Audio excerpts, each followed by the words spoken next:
Okay, let's make some Aji Verde sauce.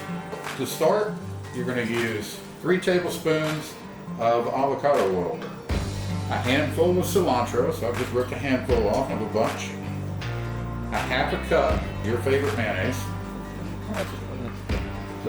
2 jalapeños, some of that jalapeno taste in it is outstanding, 3 garlics,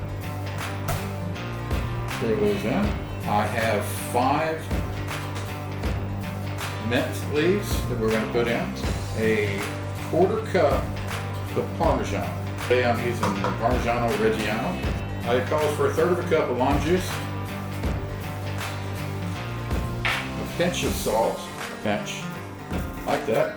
That should do it. So now it's time to mix.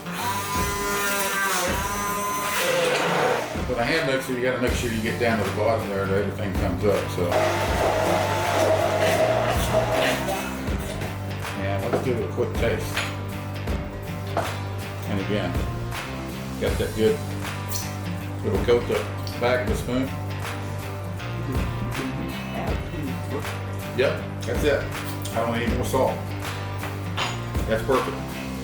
Take it very carefully, put it in a bottle. Now this will go into the refrigerator until we need it. Like any sauce, the longer it sits, the better the various flavors will incorporate with each other. Okay, that's Aji Verde sauce. If you make it, let me know.